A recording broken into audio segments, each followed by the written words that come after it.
வணக்கம் நண்பர்களே, நான் உங்கள் பிரேம் பேசுகிறேன். இன்றைக்கி 2 முக்கியமான விவாதம் பண்ண போகிறோம். முதல் விஷயம் என்னென்னா யுஎஸ் கவர்மெண்ட் ஆல்மோஸ்ட் முடிவு பண்ணிட்டாங்க. மேலும் 30 கண்ட்ரிக்கு மேலே ட்ராவல் பேனை அப்ளை பண்ணுறதுக்கு.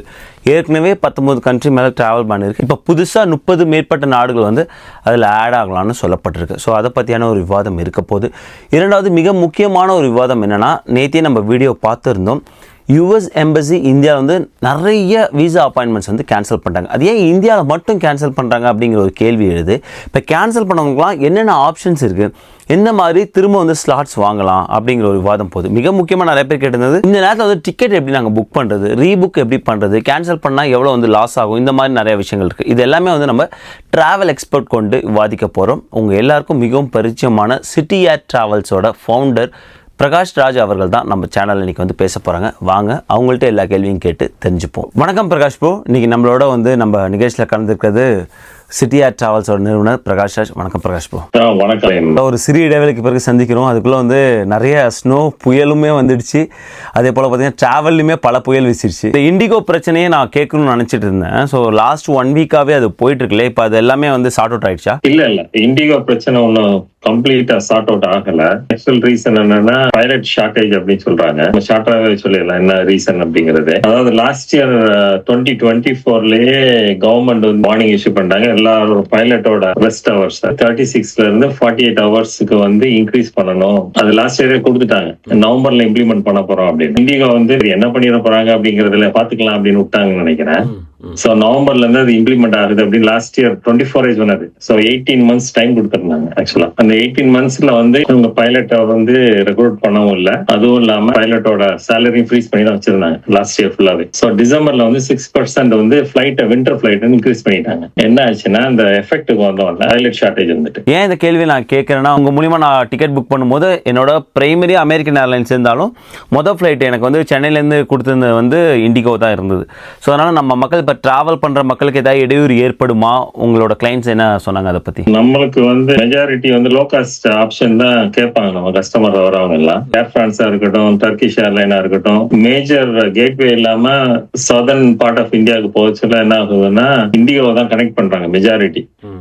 இந்தியாவோட மார்க்கெட் ஷேர் இந்தியாவில் எடுத்துக்கிட்டீங்கன்னா 60% மார்க்கெட் ஷேர் ஹோல்ட் பண்றாங்க. மோனோபொலி மாதிரி தான் சொல்ல முடியும். அதனால நிறைய கஸ்டமருக்கு இடையூறு தான் நிறைய இருந்தது. ஏன்னா பிளைட் கிளம்புமா இல்லையான்னு தெரியாது. அந்த பைலட் டைமிங் காண்டி வெயிட் பண்ணிட்டு இருந்தாங்க. சோ லாஸ்ட் வீக் ஃபுல்லாவே நிறைய குளறுபடி தான் இருந்தது. ஒரு 500 ஃபிளைட் கேன்சல் ஆச்சு எவ்ரிடே இல்லையா. 2300 ஃபிளைட் ஆப்ரேட் பண்றாங்க இண்டிகோ டெய்லி. 2300 ஃபிளைட்டுக்கு நீங்க 36 மணி நேரம் இருந்து 48 மணி நேரம் பிரேக் கொடுத்தோம்னா 25% பைலட் ரிடக்ஷன் ஆயிரும் ஆட்டோமேட்டிக்கா. சோ 500 ஃபிளைட் கேன்சல் ஆகிறது நம்ம மேத்தமெட்டிக்கலா கரெக்டா தான் கரெக்ட். ஸோ அதுதான் இப்ப நடந்துகிட்டு இருக்கிறது. இப்போ ஸ்டில் நார்மல்சி வரல, ட்ரை பண்ணிட்டு இருக்காங்க, கட் டவுன் பண்ணிட்டு தான் இருக்கிறாங்க. அட்லீஸ்ட் ஹோப் சீக்கிரமா அதை ரிசால்வ் பண்ணும். ஏன்னா நிறைய இஷ்யூ போயிட்டு இருக்கு. இன்னொரு புது விஷயமும் ஸ்டார்ட் ஆகிருக்காது. என்னன்னா புதுசாக யூஎஸ்ஏ டிராவல் பேன் 30க்கு மேற்பட்ட கண்ட்ரிஸ் கொடுக்க போறாங்க அப்படிங்கிற ஒரு விஷயம். ஏற்கனவே உங்களுக்கு தெரியும் நினைக்கிறேன். 19 கண்ட்ரிக்கு கம்ப்ளீட் ட்ராவல் பேன் கொடுத்துருக்காங்க. அதில் நமக்கு இங்கேருந்து யூஎஸ்ஏலேருந்து போகிறவங்களுக்கு ஒரு பெரிய பாதிப்பு ஏற்படாது. பிகாஸ் இந்த 19 அந்த லிஸ்ட்டில் உள்ள 19 கண்ட்ரியும் நம்ம ஈவன் டிரான்சிட் கூட எடுக்க மாட்டோம். ஸோ அந்த மாதிரியான ஒரு கண்ட்ரி தான் 19 கண்ட்ரி. இப்போ 36 கண்ட்ரி ஐ திங்க் ஸ்க்ரீனில் அவங்க வியூவர்ஸும் பார்க்க முடியும். புதுசாக ஆட் பண்ணுறாங்க.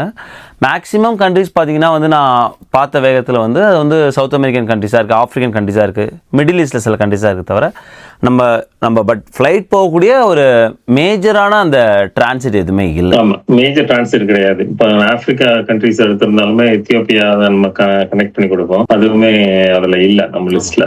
ஸோ அதனால இந்தியா டிராவல் பண்றவங்களுக்கு அந்த டிஸ்ட்ரப்ஷன் ரொம்ப கம்மியாக தான் இருக்கும். ஆமாம், அது வரைக்கும் ஒரு நல்ல விஷயம். இவ்வளோ கண்ட்ரிஸ் பேன் பண்ணுறதுனால இந்தியர்களுக்கு எந்தவித பாதிப்பும் இல்லை. கண்டிப்பாக இந்தியா பேன் பண்ண மாட்டாங்க. இந்தியன்ஸ் போகக்கூடிய அந்த டிரான்சிட்லையுமே எந்த பிரச்சனையும் இல்லாமல் இருக்கிறது ஒரு அட்லீஸ்ட் ஒரு மன நிம்மதியான ஒரு விஷயம் தான். ஏன்னா இதுக்கு மேலே ஒரு பிரச்சனை போயிட்டு இருக்கு பிரகாஷ். இப்போ நீங்கள் பார்த்துருப்பீங்கன்னு நினைக்கிறேன். ஈவன் உங்கள் கிளைண்ட் கூட சொல்லியிருப்பாங்க.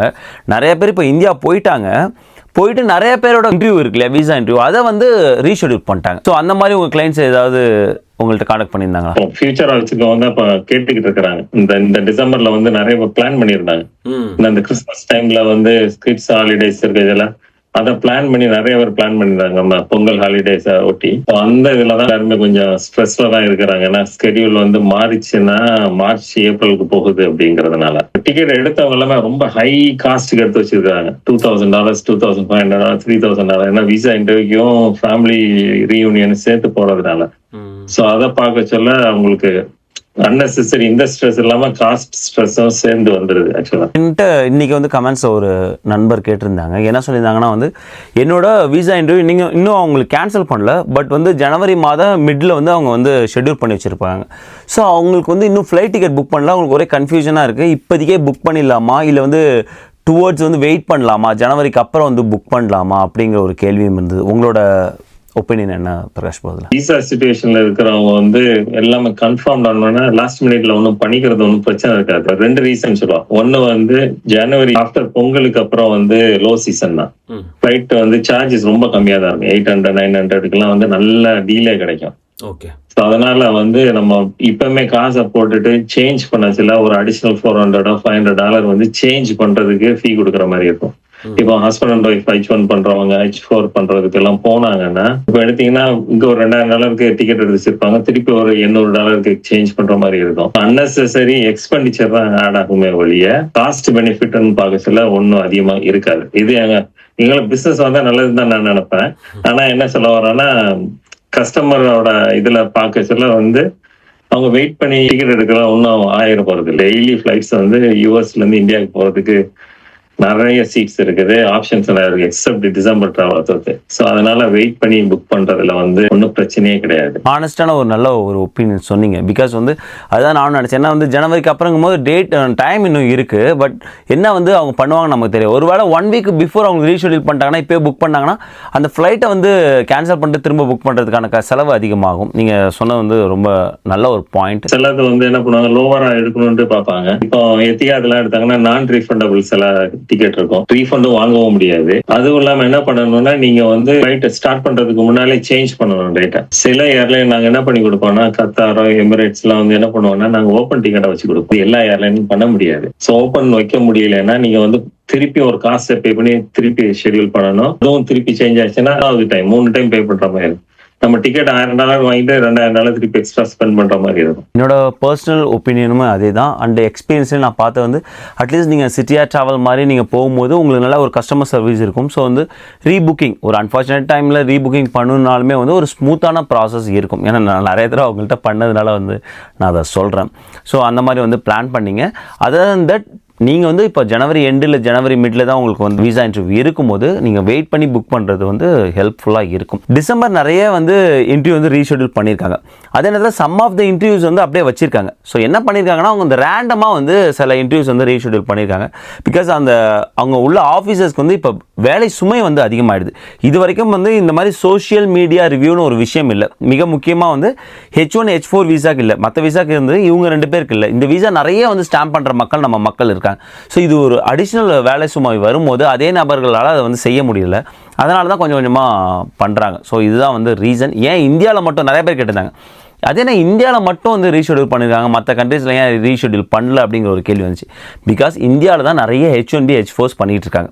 நிறைய ஆல்மோஸ்ட் வந்து நம்ம தான் 70% மேலே வந்து மோனோபோலி. நீங்கள் சொன்னீங்களா அந்த வார்த்தை, இந்த H1 விசாவில் வந்து மோனோபோலியாக வந்து இந்தியர்கள் இருக்கிறதுனால ஸோ அங்கே வந்து வேற வழி இல்லாமல் அதை வந்து பண்ணுறாங்க. ஸோ அதுக்கு தகுந்த மாதிரி வந்து பிளான் பண்ணிங்க. விசா ரீஷெட்யூல் ஆச்சு அப்படின்னு வச்சிங்கன்னா, எக்ஸாம்பிளுக்கு வந்து 10ஆம் தேதி ட்ராவல் வச்சிருக்கிறீங்க, இல்லை 12ஆம் தேதி ட்ராவல் இருக்குது.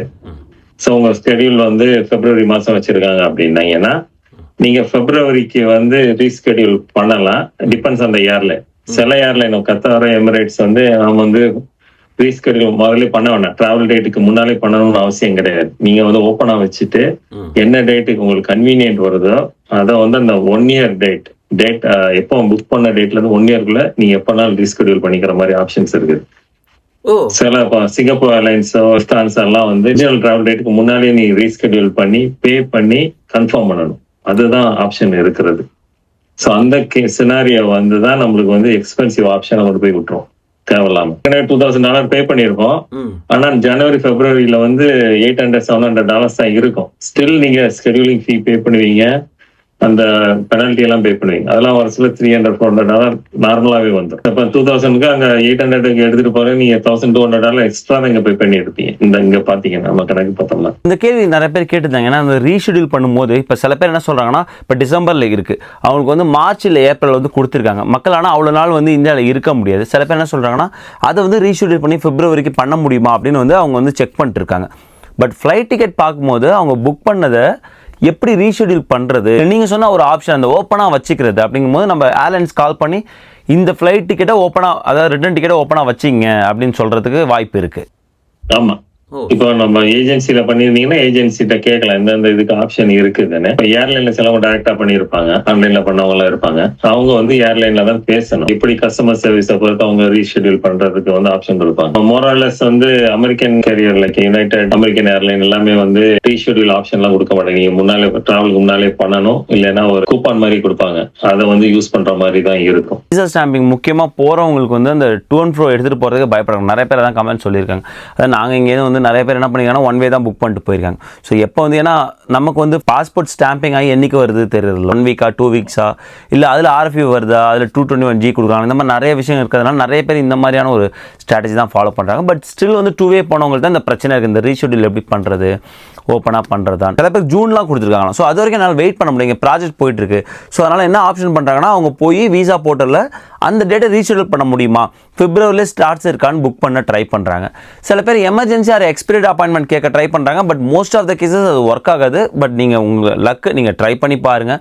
இந்த மாதிரி எமர்ஜென்சியாக ப்ராஜெக்ட் டெலிவரி இருக்குன்னு உங்கள்கிட்ட சப்போர்ட் டாக்குமெண்ட்ஸ் வேணாலும் உங்கள் மேனேஜர்ட்டேருந்து உங்கள் எம்ப்ளாயிட்டேருந்து வாங்கி அப்லோட் பண்ணி அது கேட்டு பாருங்கள். அது விசா போர்ட்டலில் நீங்கள் பண்ணலாம். பை லக் உங்களுக்கு கிடச்சதுன்னா நல்லது, but chances are very less தான். ஸோ அதுவுமே வந்து பண்ணி பார்க்கலாம். இது 2 ஆப்ஷன் தான் அவங்க கையில் இருக்குது. ஃப்ளைட் ஆப்ஷன்ஸ் சொல்லும் போது நீங்கள் சொன்ன ஆப்ஷன்ஸ் கரெக்டாக இருக்குது. சப்போஸ் நீங்கள் புக் பண்ணியிருந்தீங்கன்னா இந்த மாதிரி ரீஷெடியூல் பண்ணுங்க, புக் பண்ணனா வெயிட் பண்ணுங்க. இதுல வந்து இன்னொரு ஆப்ஷன் இருக்குது. இப்போ வெஸ்ட் கோஸ்ட்ல இருப்பாங்க, சான் பிரான்சிஸ்கோ அங்க இருந்து போறவங்க சிங்கப்பூர் ஏர்லைன்ஸ் எடுப்பாங்க. சர்வீஸ் எல்லாமே நல்லா இருக்கும். இப்போ அந்த புதுசா வர ஆப்ஷன்ஸ் என்ன ஒன்னா நான் சேஞ்சபிள்னு ஒண்ணு இருக்குது. பிரைஸ் வந்து $800-900 எடுத்து வச்சிருப்பாங்க. அது நான் சேஞ்சபிள், நான் ரீஃபண்டபிள் ரெண்டுமே. நீங்க வந்து ரீஃபண்டும் வாங்க முடியாது, சேஞ்சும் பண்ண முடியாது, டேட்டே சேஞ்ச் பண்ண முடியாது. அந்த சினாரியா வந்து நீ எதுவுமே பண்ண முடியாம போயிடும். சோ அதனால எப்பவுமே புக் பண்றதுக்கு முன்னால சேஞ்சபிள் ஆப்ஷன் இருக்குதா அப்படிங்கறத பாருங்க, ரீஃபண்டபிள் ஆப்ஷன் இருக்குதா அப்படிங்கறத வந்து கட்டாயம் பார்க்கணும். அதான் ரொம்ப இம்பார்ட்டன்டான பாயிண்ட். நம்ம காஸ்ட்டை பாக்குறத விட்டுட்டு ஃபர்ஸ்ட் இதை பார்க்கணும் அப்படிங்கறத நான் சொல்ல வரேன். ரொம்ப ரொம்ப யூஸ்ஃபுல்லான ஒரு விஷயம் பண்ணீங்க. ஏன்னா இந்த நேரத்தில் வந்து நம்ம ஃப்ளைட் டிக்கெட் புக் பண்ணும்போது இதெல்லாம் மேக் ஷூர் பண்ண வேண்டியது கட்டாயமாக இருக்குது. ஏன்னா நமக்கு திரும்ப ரிட்டர்ன் ஜேர்னி எப்படி இருக்குது, முக்கியமாக ஸ்டாம்பிங் போகும்போது எப்படி இருக்குன்னு நம்மளால் டிஃபைன் பண்ண முடியல. ஏன்னா நிறைய பேர் பசங்கள்லாம் அழைச்சிட்டு போயிட்டு மாட்டினவங்களாம் கமெண்ட்ஸில் படிக்கும்போது ரொம்ப வருத்தமாக இருக்குது. ஏன்னா சப்போஸ் அவங்க ஒர்க் கூட அங்கேருந்து பண்ணிடலாம், பட் பசங்க ஸ்கூலிங் வந்து மிஸ் ஆகுது. ரொம்ப ஒரு கஷ்டமான ஒரு காலகட்டம் தான் இப்போ போயிட்டுருக்கு அப்படின்னு நினைக்கிறேன். பட் ஹோப் வந்து அட்லீஸ்ட் வந்து புது வருஷம் பிறக்கும் போது கொஞ்சம் பெட்டராக இருக்கணும் அப்படின்னு வேண்டிப்போம். அண்ட் தேங்க்ஸ் பிரகாஷ் ப்ரோ, நிறைய வந்து பாயிண்ட்ஸ் கொடுத்தீங்க. மிக முக்கியமாக வந்து ட்ராவல் டிப்ஸ் அண்ட் எப்படி சேவ் பண்ணுறது, மிக முக்கியமாக ரீஷெடியூல் பண்ணும்போது அது நிறைய பாயிண்ட்ஸ் வந்து சொன்னீங்க. எனக்கே வந்து ரொம்ப புதுசாக இருந்தது. ஸோ அது எல்லாமே ரொம்ப ரொம்ப தேங்க்ஸ் பிரகாஷ் ப்ரோ. தேங்க்யூ, நன்றி பிரேம். நம்ம திருப்பி நியூ இயர்க்கு முன்னால் சந்திப்போம். பெட் வேறு வந்து 25 பேஸ் பாயிண்ட்ஸ் வேறு ரெடியூஸ் பண்ணியிருக்காங்க, நியூஸ் வந்திருக்கு. ஸோ அதுவுமே ஒரு சந்தோஷமான ஒரு விஷயமா வந்திருக்கு. ஹோப் இனிமேல் வர்றதெல்லாம் சந்தோஷமான, அட்லீஸ்ட் இதுக்கப்புறமா சந்தோஷமான விஷயமா வரும்னு பார்ப்போம். நியூ இயர் வந்து நல்ல வாய்ப்புகளை கொண்டு வரும்னு எதிர்பார்ப்போம். நன்றி பிரகாஷ். நன்றி.